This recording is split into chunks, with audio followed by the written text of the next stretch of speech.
Vous êtes-vous déjà demandé pourquoi certaines personnes restent fauchées, peu importe leurs revenus? Ce n'est pas toujours une question de revenus, mais plutôt de ce qui les draine discrètement. Les personnes pauvres gaspillent souvent leur argent dans des choses qui leur procurent un plaisir immédiat, mais qui détruisent leur progression financière à long terme. Aujourd'hui, nous vous dévoilons 12 pièges financiers silencieux qui vident votre portefeuille et retardent la réalisation de vos rêves. Premièrement, les voitures neuves. Une voiture neuve est l'un des moyens les plus rapides de saboter votre avenir financier. Elle sent bon, brille de mille feux et donne l'illusion d'un certain statut social. Mais elle vide votre portefeuille dès que vous quittez le concessionnaire. Une voiture neuve perd en moyenne jusqu'à 20% de sa valeur dès qu'elle roule sur la route. En 5 ans, cette voiture rutilante qui vous a coûté 35 000 $ peut valoir moins de 15 000 $. Pourtant, les mensualités, les primes d'assurance et les frais d'entretien ne diminuent pas. Ils augmentent.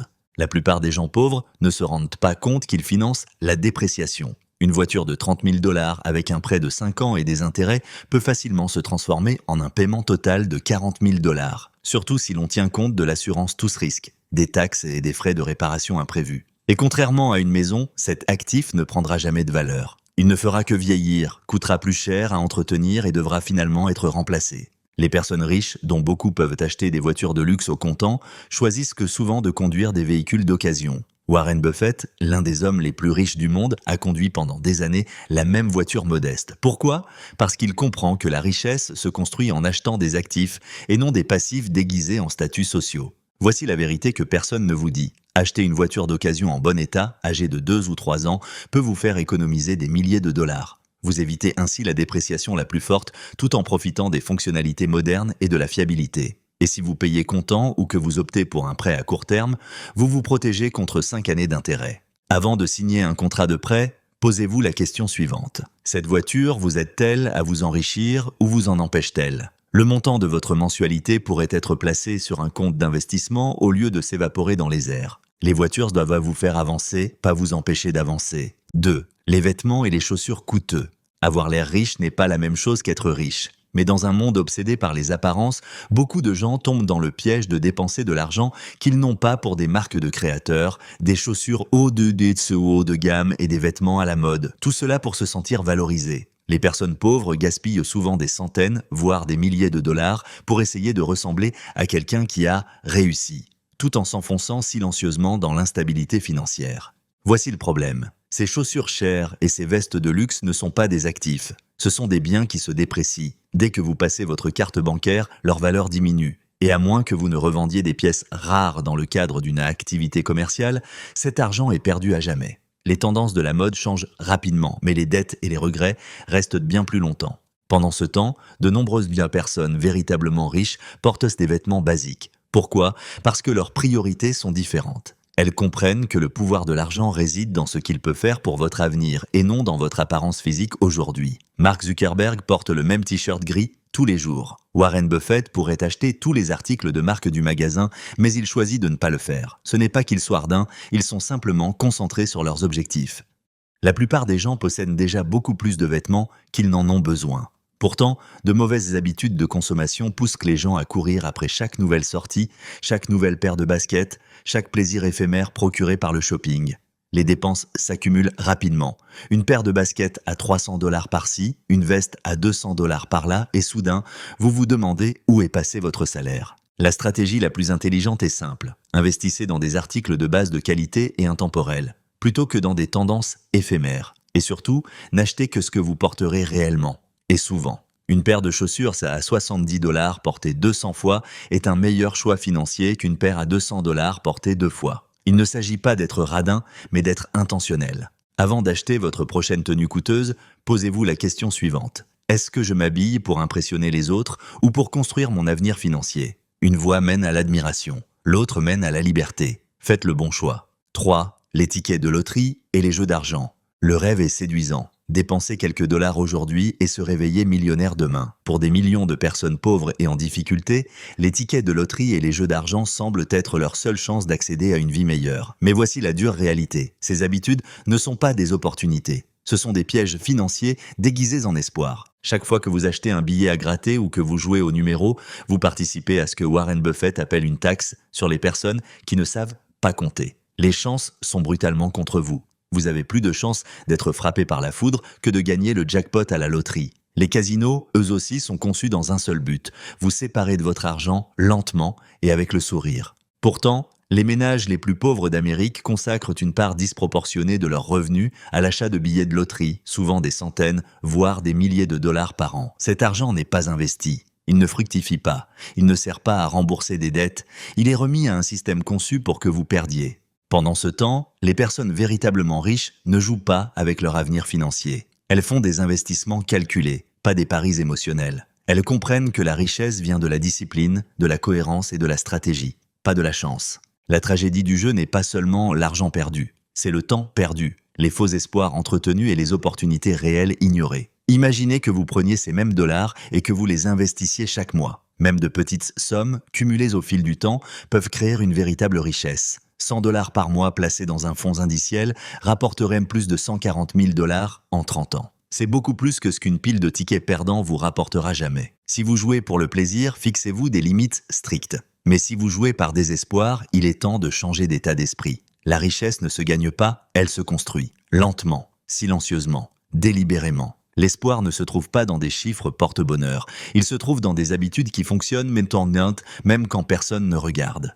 4. La restauration rapide et les plats à emporter quotidiens. À première vue, la restauration rapide et les plats à emporter quotidiens semblent être de petits plaisirs. Rapides, faciles et apparemment abordables. 10 dollars par-ci, 15 dollars par-là. Mais avec le temps, cette habitude devient l'un des moyens les plus coûteux de rester fauché sans s'en rendre compte. Les personnes pauvres tombent souvent dans le piège qui consiste à troquer la commodité contre la stabilité financière. Et cela coûte bien plus que de l'argent. Faisons le calcul.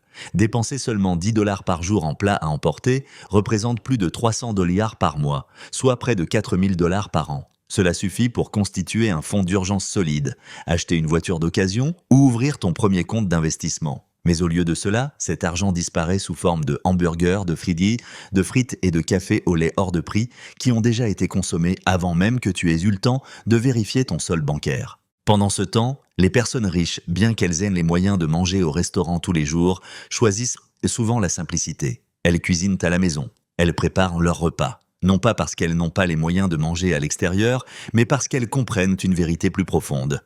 La richesse se construit dans les marges. Les choix discrets et répétitifs que l'on fait quand personne ne regarde. Chaque dollar dépensé inutilement est un dollar qui ne peut être économisé, investi ou utilisé pour construire sa liberté. Le fast-food a également un coût caché qui va au-delà de votre portefeuille. Votre santé. Une mauvaise alimentation entraîne une augmentation des frais médicaux, une baisse d'énergie et une perte de productivité. Ce menu combo bon marché, il vous prive non seulement de votre argent, mais aussi de votre capacité à être performant et à gagner votre vie à long terme. Briser le cycle des plats à emporter n'est pas une question de privation, mais de contrôle. Commencez par un changement. Apportez votre déjeuner de la maison 3 fois par semaine. Apprenez à cuisiner quelques plats simples et économiques. Préparez vos repas à l'avance le dimanche. Vous serez surpris de voir combien d'argent vous économiserez en un mois seulement. Les gens riches ne gaspillent pas leur argent pour des commodités qui compromettent leurs objectifs à long terme.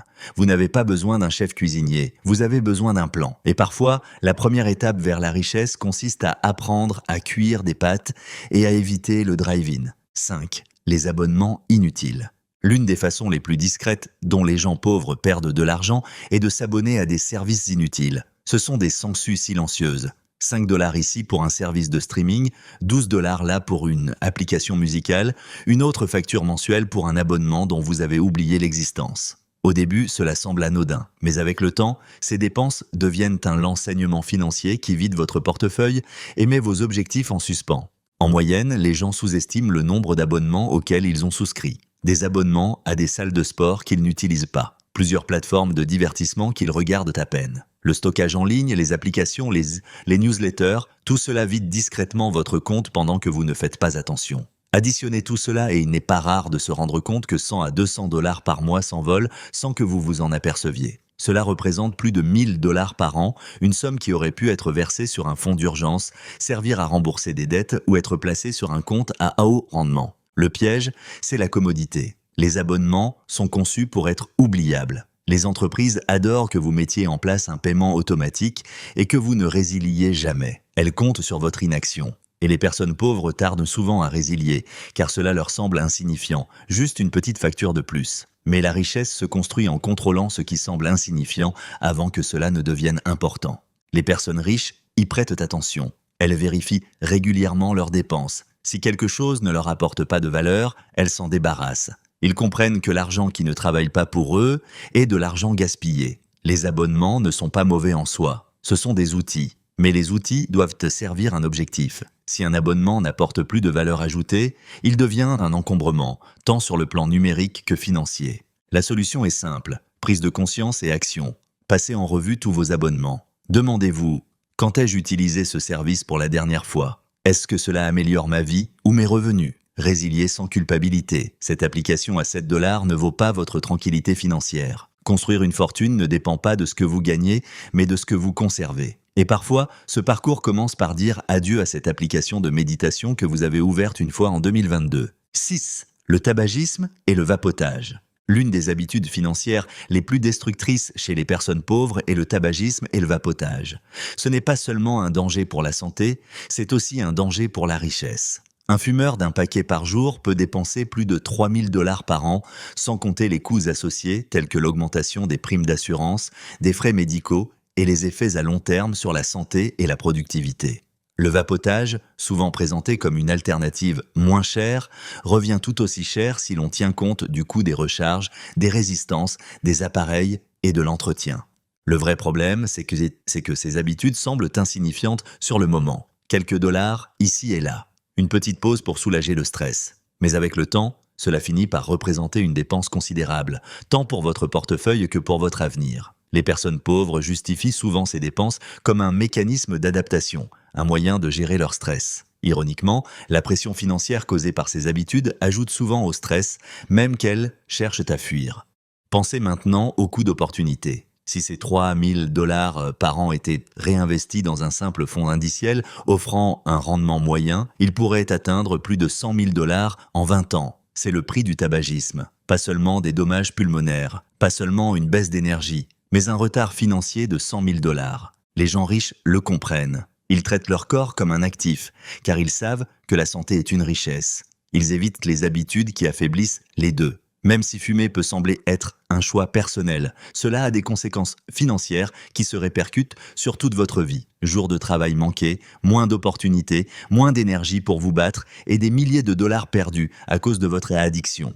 Il n'est pas facile de se débarrasser d'une habitude, mais rester fauché ne l'est pas non plus. Arrêter de fumer n'est pas seulement une décision pour votre santé, c'est une décision pour votre richesse. Si vous voulez échapper à la pauvreté, arrêtez de mettre le feu à votre avenir à chaque bouffée. Vous n'avez pas besoin de volonté, vous avez besoin d'une raison, et si votre objectif est la liberté financière, vous devez vous débarrasser de cette habitude. 7. Les remboursements de dettes à taux d'intérêt élevés. Les dettes à taux d'intérêt élevés sont un parasite financier qui sape silencieusement votre avenir. Pour de nombreuses personnes pauvres, les cartes de crédit, les prêts sur salaire et les plans de financement semblent être des bouées de sauvetage dans les moments difficiles.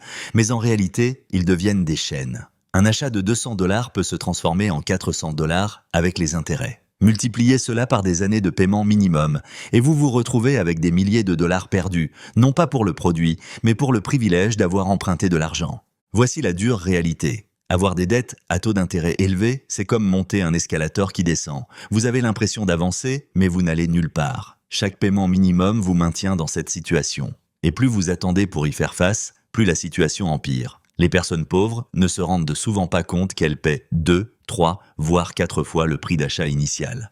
Les riches jouent selon des règles différentes. Ils utilisent le crédit de manière stratégique et non émotionnelle. Ils empruntent pour acheter des actifs et non pour financer leur consommation. Pendant ce temps, de nombreuses personnes sont prises au piège de la pauvreté et financent leurs meubles, leurs appareils électroniques, leurs vacances et même leurs dépenses quotidiennes avec des cartes de crédit dont les taux d'intérêt avoisinent les 20%, voire plus. C'est la richesse à l'envers. Faisons le calcul, si tu as 10 000 $ de dette sur ta carte de crédit, à un taux d'intérêt de 20% et que tu ne paies que le minimum, tu pourrais payer cette décision pendant plus de 10 ans. Ce n'est pas seulement de la malchance, c'est de l'auto-sabotage financier. La clé, c'est la prise de conscience et l'action. Fais la liste de toutes tes dettes, de la plus élevée à la plus faible. Donne-toi pour mission de t'attaquer d'abord à la plus coûteuse tout en continuant à payer le minimum sur les autres. Ne vous laissez pas distraire par de nouveaux achats brillants ou par des dépenses émotionnelles. Votre avenir dépend de votre capacité à vous libérer. Les dettes ne sont pas seulement des factures, elles constituent un obstacle entre vous et la richesse. Tant que vous continuerez à payer les banques pour emprunter de l'argent que vous n'avez pas, pour acheter des choses dont vous n'avez pas besoin, vous resterez coincé. Ce n'est pas combien vous gagnez qui compte, mais combien vous conservez. Et les dettes à taux d'intérêt élevés vous privent de tout. 8. Les mises à niveau technologique fréquentes. Le cycle des mises à niveau technologique constantes est l'une des habitudes les plus négligées qui empêchent que les gens pauvres de s'en sortir. Chaque année, de nouveaux téléphones, tablettes et gadgets arrivent sur le marché. Et les gens se précipitent pour remplacer des appareils qui fonctionnent parfaitement par le dernier modèle. Non pas parce qu'ils en ont besoin, mais parce qu'ils veulent garder les apparences ou ressentir la dopamine procurée par quelque chose de nouveau. Mais voici la vérité. La différence entre le téléphone de l'année dernière et celui de cette année est souvent minime. Un appareil photo légèrement meilleur, un processeur un peu plus rapide, quelques changements esthétiques. Pourtant, le coût peut être astronomique. Dépenser 1 000 $ chaque année pour un nouveau smartphone n'est pas une décision technologique, c'est une fuite financière. Surtout lorsque la plupart de ces fonctionnalités ne sont pas utilisées et que la plupart des gens ne remarquent pas les mises à niveau après une semaine. Les personnes aisées ont tendance à utiliser leurs appareils tant qu'ils fonctionnent. Elles ne courent pas après les tendances, mais après les résultats. Les personnes pauvres tombent souvent dans le piège de croire que nouveau signifie meilleur, qu'un téléphone plus élégant améliorera leur statut social ou que le fait de changer de modèle augmentera d'une manière ou d'une autre leur productivité. Ce n'est pas le cas. Ce qui augmente, c'est votre facture mensuelle et votre stress financier. Faisons le calcul. Si tu changes de téléphone chaque année et que tu le paies en mensualité, tu dépenses probablement plus de 1 000 $ par an. Sur 10 ans, cela représente 10 000 $ qui auraient pu être investis dans un fonds indiciel et se transformer en un actif substantiel au lieu de se déprécier dans un tiroir rempli d'appareils électroniques obsolètes. Au lieu d'acheter les dernières technologies, utilise tes appareils actuels jusqu'à ce qu'ils ne te soient vraiment plus utiles. Concentrez-vous sur la valeur, pas sur la nouveauté. Apprenez à différer votre satisfaction et à distinguer vos envies de vos besoins. Car voici la vérité qui dérange. La plupart des gens ne sont pas pauvres parce qu'ils manquent de revenus. Ils sont pauvres parce qu'ils dépensent leur argent pour essayer de paraître plus riches qu'ils ne le sont. Les mises à niveau technologiques fréquentes ne sont pas un signe de réussite. Elles sabotent silencieusement votre chemin vers celle-ci. Si votre téléphone est plus intelligent que vos habitudes de consommation, il est temps de mettre à niveau votre état d'esprit, pas votre appareil. 9. Les fêtes et les événements somptueux.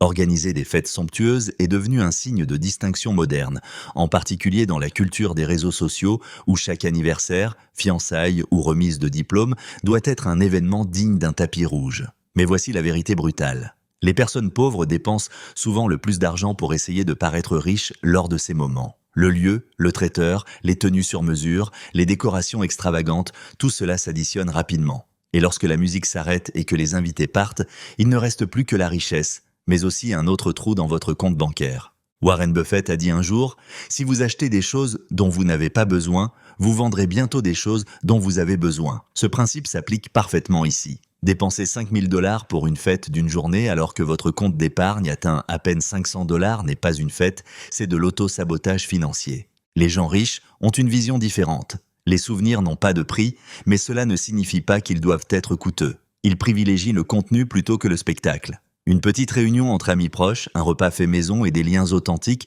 peuvent être plus significatifs, et certainement plus responsables financièrement qu'une salle de bal remplie d'inconnus et de dettes. Les gens pauvres tombent souvent dans le piège des apparences, croyant que le fait d'impressionner les autres leur apportera le respect ou la reconnaissance. Mais cette validation est éphémère. Personne ne se souviendra de vos compositions florales 6 mois plus tard, mais vous vous souviendrez de la facture qui vous a suivi pendant 1 an.